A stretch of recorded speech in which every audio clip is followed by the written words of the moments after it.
Welcome to the InforMaven AI Update, a podcast for higher education administrators to discuss the practical use of AI and intelligent agents. I'm JD Mosley-Matchett, the founder and CEO of InforMaven. And this month, our guest is David M. DiSabito Jr. He's the AI Liaison and AI Working Group Chairperson to the College of Business and Professional Educator of Business Analytics and Information Management at Western New England University. To hear the entire interview, please visit InforMaven.ai. Hello, and welcome to another episode of AI Update, brought to you by InforMaven. Today's guest is David M. DiSabito Jr., a professional educator of business analytics and information management at Western New England University, where he serves as the AI liaison to the College of Business and chairs its AI working group. His extensive involvement in assurance of learning teams and AACSB accreditation efforts underscores his commitment to advancing assessment practices within higher education. In collaboration with a cross-disciplinary research team at Western New England, David has explored the integration of generative artificial intelligence into academic assessment.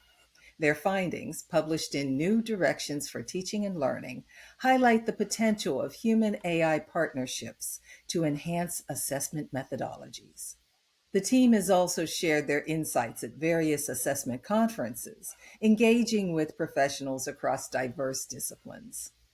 Welcome to the podcast, David. Well, thank you, JD. I'm pleased to be here on InforMaven. I've been hearing about the AI tool you created, and I can't wait to learn how it can revolutionize assessments in higher education. It's called Walter, right?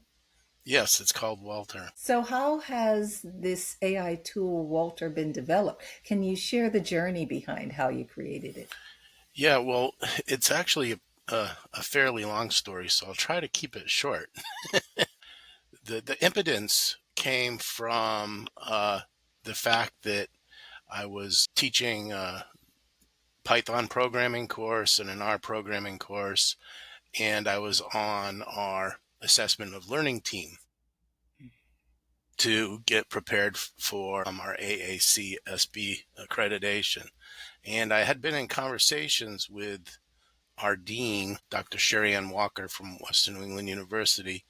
And since November of 22, when the first chat GPT became available to the general community, and our conversation continued, she basically kicked off the assessment team's 2023 cycle. And she looked at me and said, it'd be really cool if David could write a program using generative artificial intelligence to do this assessment drudgery work for us. That's what spawned the idea of Walter. And a few weeks later, our provost, Maria Toyota, got a hold of the idea. So they really pushed me to develop this. And I was pushing myself because I wanted to develop it. So it was kind of a lot of fun.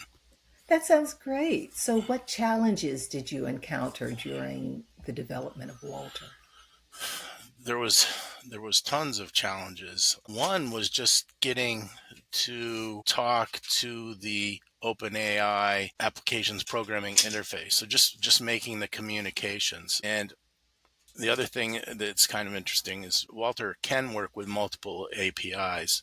I'll talk a little bit about that later, but just getting the communication process open, then determining, how do we want to prompt the artificial intelligence. At the time when we first started, it was a text-only world, and a lot of the student artifacts were coming in like Microsoft Word and PDF formats. So getting the prompting set up, and then like trying to format the output, because the AI at the time was not very good at formatting outputs. It was providing information and not as quite a report card. So to get it to basically fill out a report card was the big challenge. So I think we've accomplished that.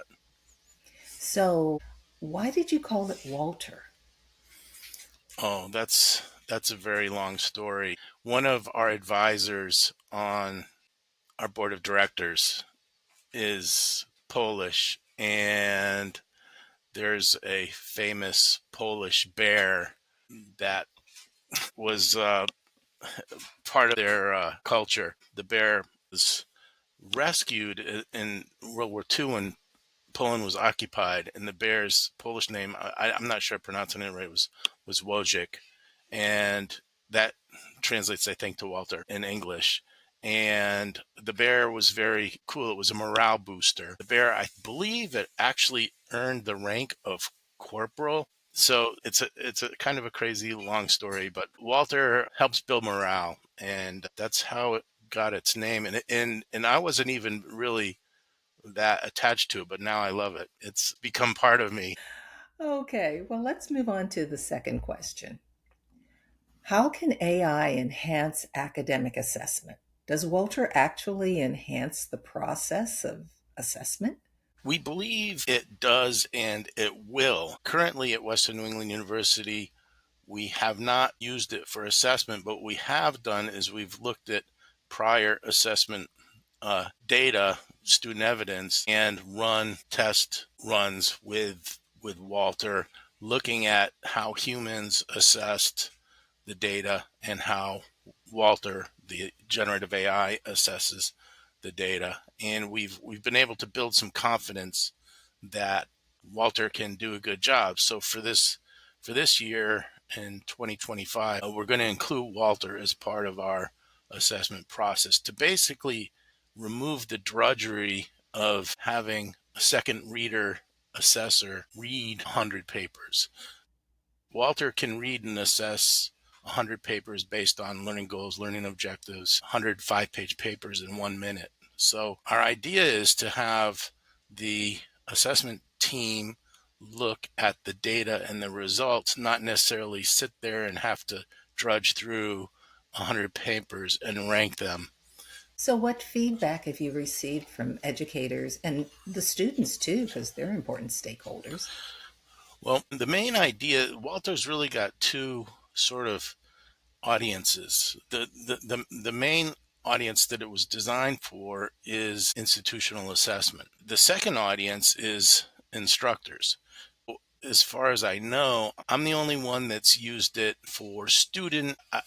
I've been very transparent with my students. We actually got the students' permission to assess written work using Walter. And I've done that in the fall of 23 and the fall of 24. So I've got a data set of about 140 student artifacts that have been assessed with Walter. So the student feedback on it is the students loved it, but I have to sort of make it a qualifier on that. And the qualifier is that I made a deal with the students. The students didn't just want Walter, the non-human, to evaluate their work. They were proud of their work and they wanted me to be involved in looking at and evaluating what they'd done. I used the rubric to grade them, and then we had the generative artificial intelligence also grade them. So we did see some discrepancies, and overall, the human was slightly more generous in the grading, but the deal that I made with the students was that they would get the best grade. So sometimes Walter would give a better grade, and sometimes the human, myself, would give a better grade. And I awarded the students the higher of the two All grades. right. So they liked that idea. Yeah, I can see that. Faculty, on the other hand, their jaws drop basically when they see the speed of what Walter can do. And then it comes to a matter of trust. Do they trust the generative artificial intelligence or not? And that's the tricky part. That's the part that requires a lot of energy and effort and work. Now, just to share a really cool thing, the first time that I set up the prompting for that project that I just mentioned, took me a long time to get results back that I could trust. But the second time, it didn't have to do anything because I'd already done all that work. So the first set of about 70 artifacts, it took me hours and hours, probably as long as it took me to physically grade the papers. But the second time, it took like less than a minute. So pretty amazing. Wow, that's a great return on investment. Yeah. And then, yeah, if I do it again in, next semester, it'll even be more return. So, with respect to this element of trust, how do you develop that with a tool like Walter? Um, well, by playing with it. And, unfortunately, we don't have enough people playing with it yet. So it's actually such an important topic that we're going to tackle it in a paper with some of the other faculty in our College of Business at West New England University, where I think trust is going to be part of the title. What we've done is we're expanding on a paper that's already been written by Janelle Goodnight and May Lowe, and what they did is they looked at the importance of a second reader in trying to conserve resources in the assessment process. And what they had folks do was the instructors used the same rubric that the assessment team used on their student evidence. So they basically got two columns, the instructor and the assessment team scores. And they wrote a paper and did a study on that. And we're extending that paper and going to add in the artificial intelligence using that same rubric, and have assessed all of the data that they had done in their study. So it's going to be eye opening to see. And rubrics are such an important part of the process. And one of the superpowers of Walter is you can adjust the rubric and run 100 5-page papers in 1 minute. So you can see the results. So it's a matter of getting an objective rubric versus a subjective rubric, and basically spot checking and testing and making sure your results look appropriate. So, when you said that it took you hours the first time you used Walter, and then just a matter of a minute or so the second time you used it, what took so much time the first time? And is this something that someone who's non technical would be able to accomplish? That really great question, and we're bumping up against that sort of as we speak. Started with about a dozen researchers, and only about three of them are currently really digging in. They're on the cutting edge of investigating the generative AI. The fact that it is a bit of work makes it difficult for folks. So that's one of the challenges. We're trying to come up with ways to maybe create rubric wizards and things, and rubric best practice things that we're going to maybe stick into Walter later. What took me the first time, was getting a rubric together that was objective and not subjective. And actually, I could still tweak it to make it even more objective. The thing is, between even humans don't like subjective language, and the lens that every single human, looks through is different. Their life experiences are all different. And the lens that the Gen AI looks through with its, vacuuming up of the internet is so vast that subjective language leaves a lot to be desired if you're looking for assessment results. It's true. But when you're talking about a high stakes situation like grading, you have to be as impartial as possible, even if it's hard. Yeah, that's the thing that's very very interesting, is Walter does not get tired. Walter is like a marathon runner, and us normal humans, we get tired pretty quickly. Even 5 or 10 5-page papers, we're starting to feel it. Professors all have these biases that the students there bright and early, every single class, all their, assignments are turned in on time. They're attentive. And then you've got the other student who's, absent 30% of the time, who's, if it looks like they're asleep. There are biases. Walter, has the bias of the data in its training set, which is sort of human bias. A lot of folks are looking at that. Let's switch over to this notion of data privacy and compliance. Can AI really ensure that? Given the importance of data privacy, how does Walter ensure compliance with regulations like FERPA and HIPAA?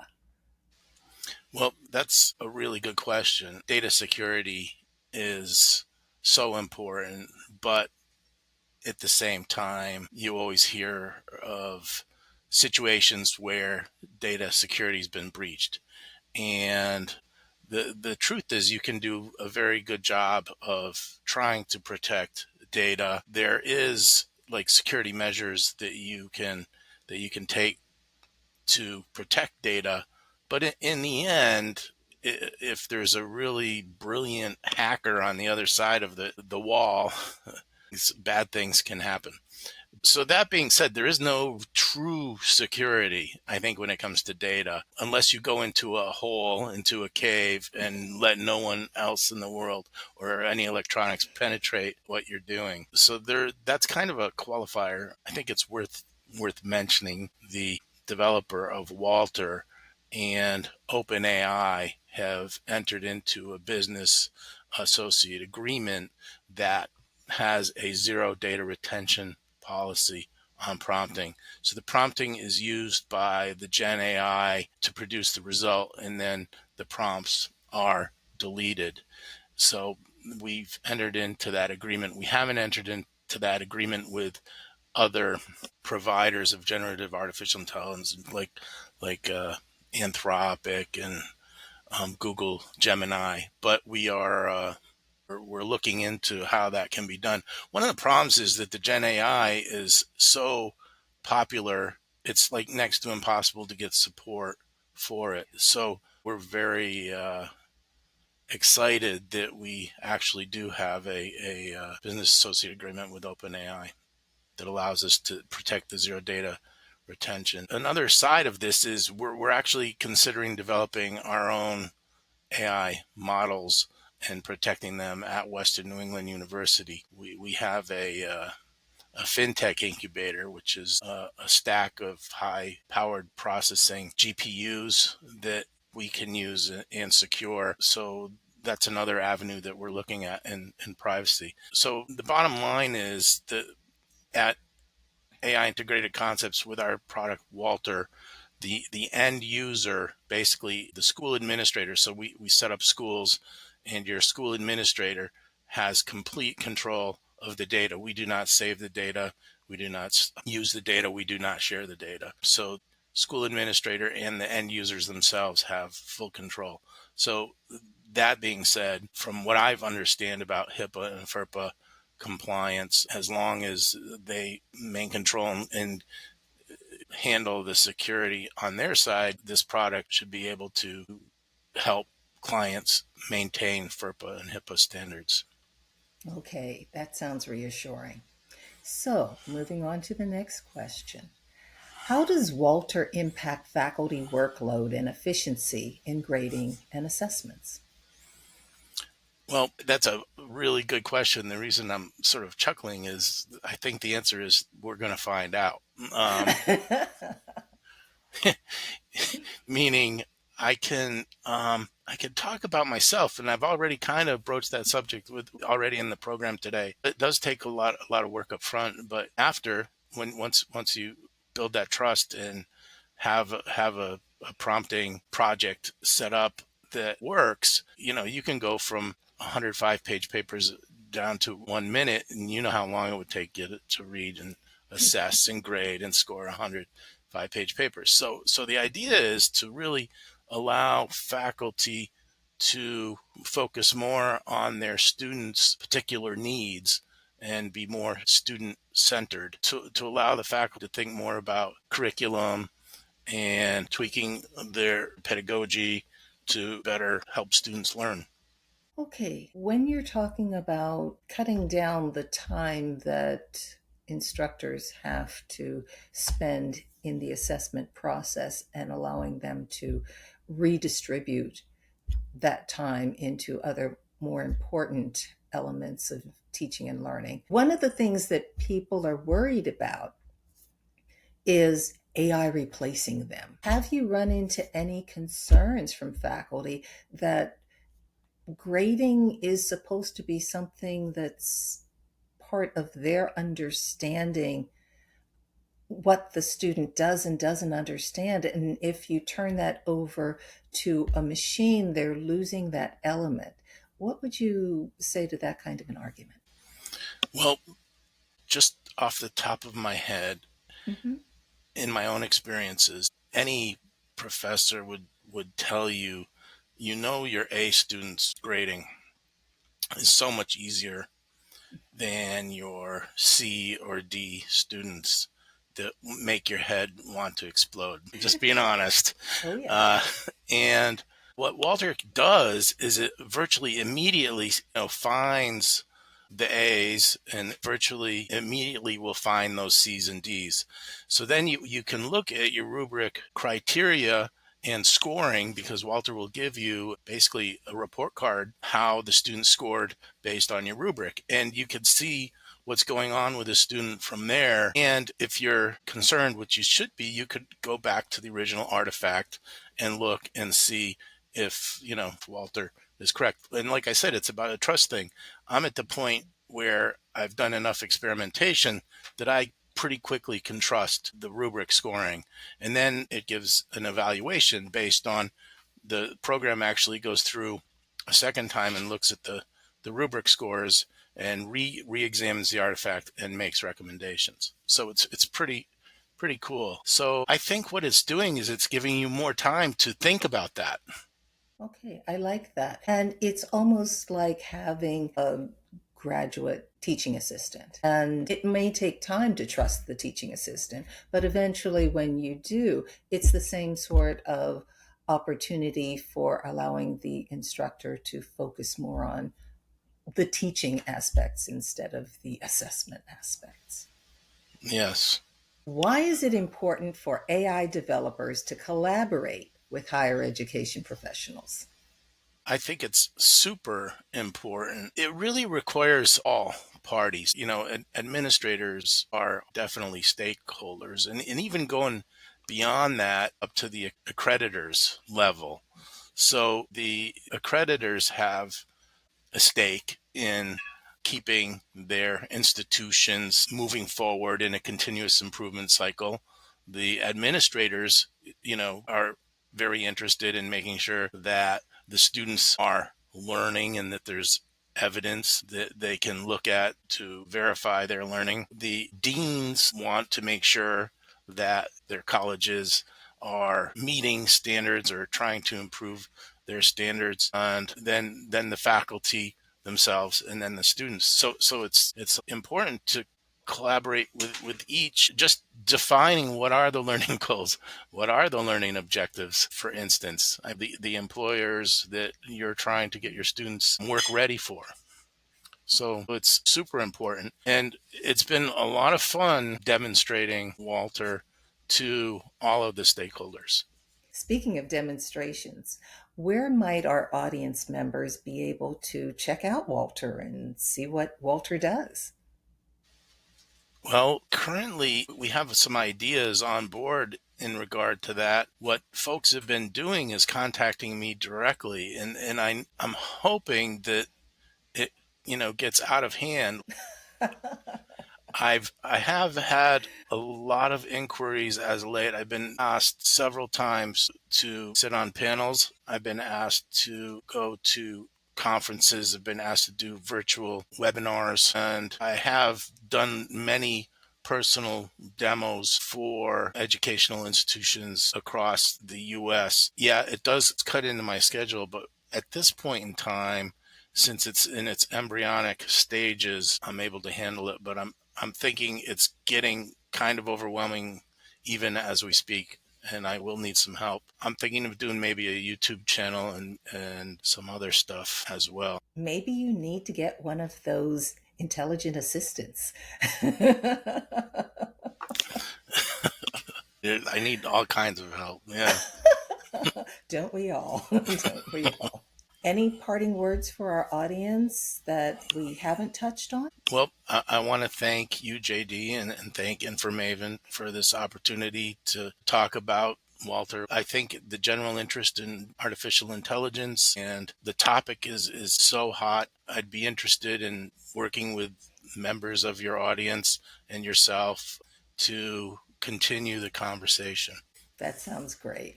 Well, thanks so much for sharing your insights with us today, David. Yeah, It's my so pleasure. exciting to see practical applications of AI that make a real difference in higher education.